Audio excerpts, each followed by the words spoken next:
morning, everyone. This is John with Gun Deals, and today we're going to be taking a look at the highly anticipated Primary Arms Gen 4 SLX 1-6 with their Nova Reticle. But before we get into the video, if you'd like to help us out, you can of course like, share, and subscribe, as that is all free and does help us out quite a bit. And also go ahead and comment your favorite budget LPVO in the comments down below. And my new one might be this one. Now, full disclosure on the Primary Arms SLX 1-6 Nova that we have here is this was sent out to us by Primary Arms. I got this sample before they have been released. I believe they're on pre-order right now. I've had it for some time and I've been doing a lot of testing on it. And also just using it quite a bit because it's quite a bit of fun. Now, getting into specifics on the SLX Nova that we have here from Primary Arms, this is of course part of their silver line. They also have the GLX and PLX, which are of course gold and platinum. SLX is not the cheapest line that they have because of course they have the classic series below that, but SLX is definitely their highest value products, ranging from anywhere from $250 to $400 depending on what specific product it is. So definitely in that budget category, but not super cheap like some other products out there, and they're not sacrificing too many features either. Now, again, getting into specifics on this optic, you have a LPVO that is a 30mm main tube, 24mm objective lens, all good there. One piece body, it is 10.4 inches long and 17.9 ounces without the scope covers that it does come with.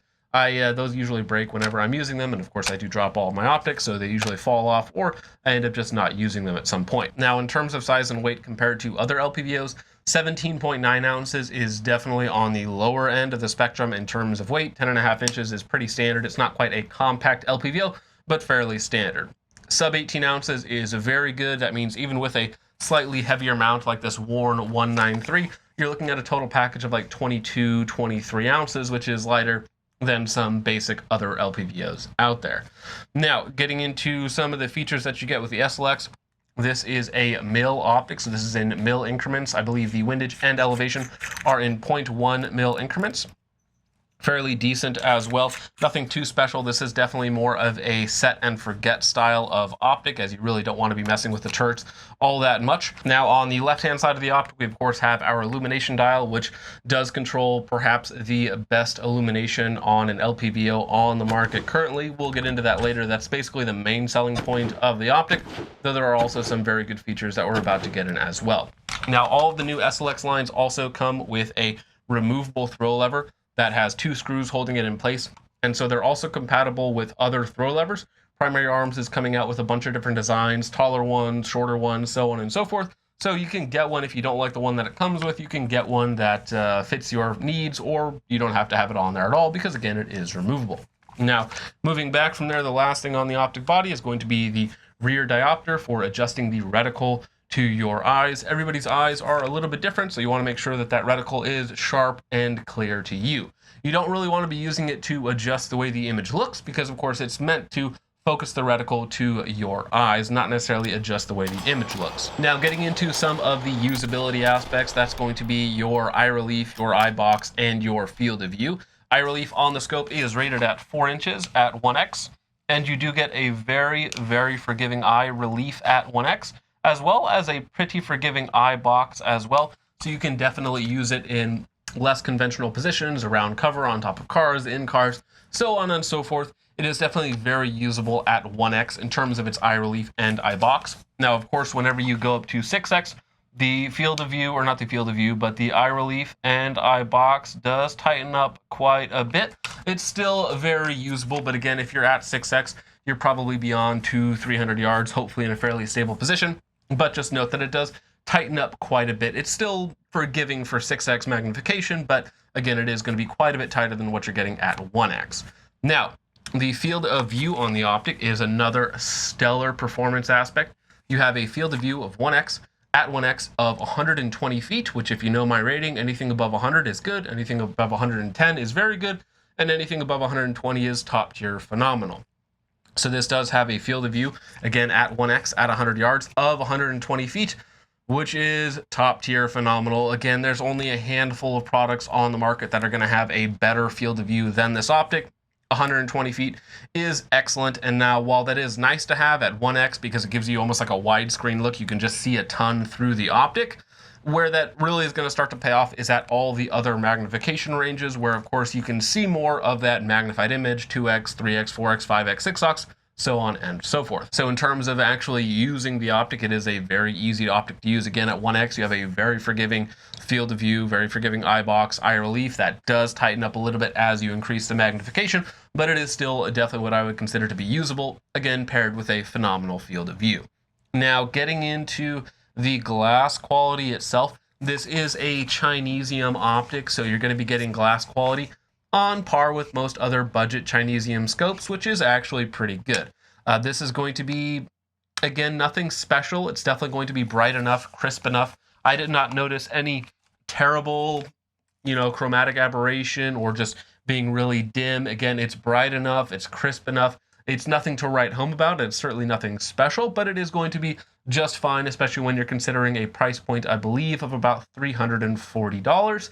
It's going to be right in there with any other scope in this price category. Now, the most important part of this scope is going to be the reticle for most people, myself included. Anytime you're buying an optic, you're basically trying to marry that feature set, magnification range, so on and so forth, with that reticle. Those are going to be the two most important aspects of the scope, and then everything else is just icing on top. Now, the main selling point of the Nova reticle is going to be that they have kind of copy and pasted what other optics manufacturers have done with certain LPVOs, and that is the fact that they are using a fiber optic wire illumination system that is a very long, thin wire that sits in the middle of the glass, and they hit that with a LED emitter, and it shows up incredibly brightly. So what you get on 11 magnification is something that is much brighter than some red dots even, and it is certainly more bright than you will ever need. Not kind of daylight bright, not close enough, truly daylight bright, and something that sometimes I'm all the way down on like setting 7, like it would be with a red dot. Now, what it's better at than a red dot is because it is a very fine fiber optic illumination, not a LED emitted onto a pane of glass. It is also much, much finer than like a 2 MOA red dot. And so if you turn down the brightness, you can get it very, very nice and crisp, super refined, super precise. Again, versus a 2 MOA dot that's, might look a little oblong or bloom out, or if you have an astigmatism, might look really terrible. This optic, even though it gets as bright as a red dot, is always going to be more crisp, more clear, more refined, if that makes sense. Now, for me, why that is so important on an LPVO, or really anything that you want to shoot quickly with, is the fact that that provides your brain immediate contrast, and you know exactly where that reticle is at all times. For instance, if you have another reticle, let's say one of their horseshoe reticles, and the illumination isn't quite as good, you point at a target that's a little dark, or it's just very bright outside, and you may not know exactly where that reticle is in relation to your target without really focusing on it. With this true red dot bright illumination that is still very refined and very precise, you know exactly where that reticle is perfectly at all times. So in some ways, it is better than a red dot in terms of the crispness and clarity of the dot itself, or in this case, the fiber optic illumination, and it's going to be much faster, no delay whatsoever in understanding where that reticle is in relation to your target, because again, you have such a bright, perfect contrast in any situation, fire hot red dot to put on, your target as quick as you can. So for me, when it comes to trying to shoot quickly, trying to transition from target to target, I notice a marked improvement using this LPVO versus basically any other LPVO on the market, except for like the Vortex Viper PST Gen 2, which I've owned a couple of them, have a very similar feature set, but when we compare them a little bit later on, we're going to see that this actually has some pretty big advantages over that scope. Now, the rest of the reticle, because it is an ACSS reticle, does have some other features built in. You have moving target leads. You also have a very simple BDC down below, depending on if you're using 556 or 308, I believe. And then you also have like some auto ranging features, your basic ACSS stuff, though I will say that this reticle is quite a bit simpler than most other ACSS reticles, which is going to be good for its intended use case, which is going to be, for me, this optic is going to be the best 0 to 400 yard optic on the market. Beyond 400 yards, certain other features and other LPVOs are going to start to help you out. Wind holds, parallax on 2 to 10, so on and so forth. And then, of course, inside of 100 yards or 50 yards, red dots are still going to be kings in terms of being fast and being very easy to use. But for a general purpose optic or something that is going to absolutely destroy inside of that 0 to 400 yard range, this is probably going to be the best optic out there. Now, one thing to note about the 1X performance is that while the 1X in this optic is good with a very good field of view, it is still not like a red dot. You are looking through, quite a few different panes of curved glass. You're not actually seeing a true 1X image. It does look very good. There's very little jarring going on. There is some warping, a very minor fisheye effect going on.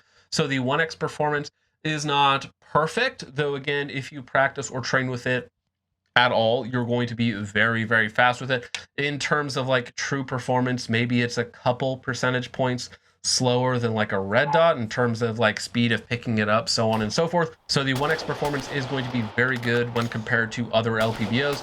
That combined with the fire dot, the fire hot, very, very precise illumination that you get out of the Nova Reticle means that this is going to be one of the better, if not the best LPVOs for kind of a mostly close range application that can also flex out to, 300-400 yards and beyond if you really wanted it to, though again, the reticle is a little simple for some 500-600-700 yards, and some other LPVOs out there will do a better job at, again, those extended distances. Now, I do want to be very clear in that this is not going to replace red dots. Red dots are still going to be, in a lot of cases, smaller, lighter, cheaper, more durable, better 1X performance. So in terms of close range, red dots are still always going to be king, but this LPVO gives you a very, very nice mix of performance while still allowing you to make extended shots if you so desire, or if that's something that you need for your specific application. Now, another area where red dots are usually going to do a much better job than LPVOs, especially budget LPVOs, is they're usually going to be a lot more durable, and they're usually going to have better zero retention capabilities. Now, unfortunately, with the Nova,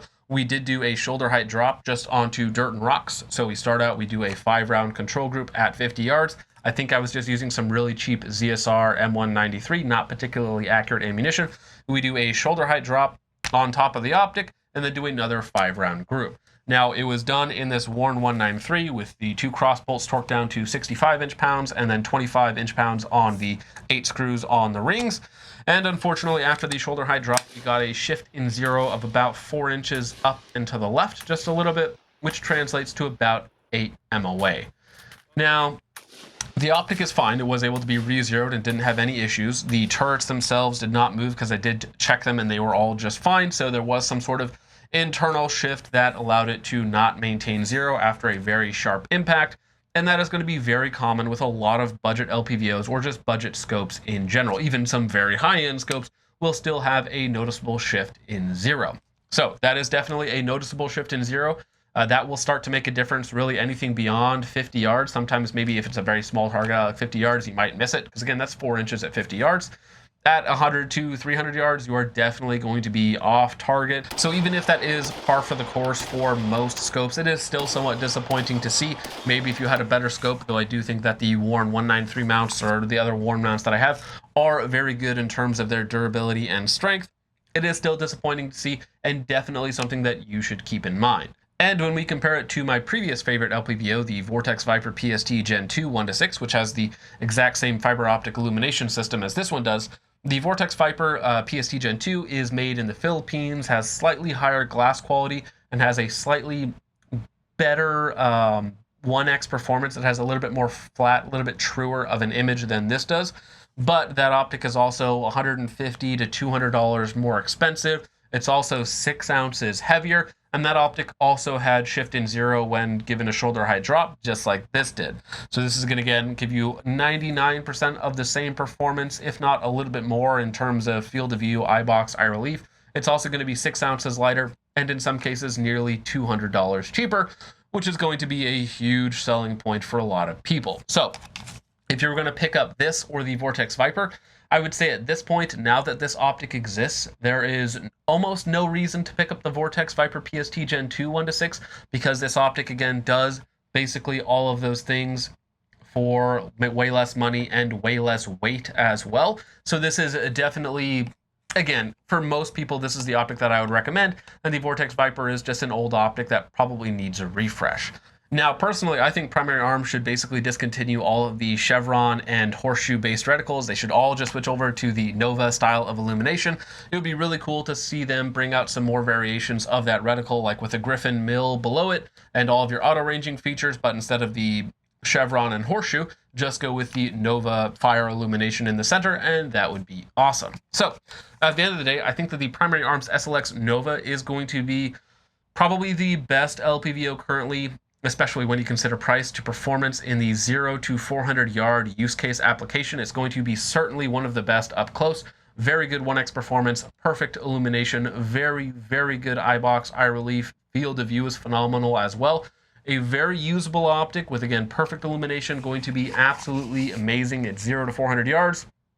Depending on your use case, some people, if they're looking at only a close range use case, a red dot or a red dot plus magnifier can make sense, though I really hate using magnifiers. And of course, for more extended range shooting, you have other LPVOs and other scopes that are going to perform a little bit better. Again, for most people though, this might be the best scope currently on the market if you're in the market for an LPVO. So, with all that out of the way, guys, I want to thank you so much for watching. I hope you all enjoyed the video. Let me know what you guys think of the Primary Arms Nova in the comments down below. And with all that out of the way, guys, I want to thank you once again for watching. I will see you in the next one. Peace off.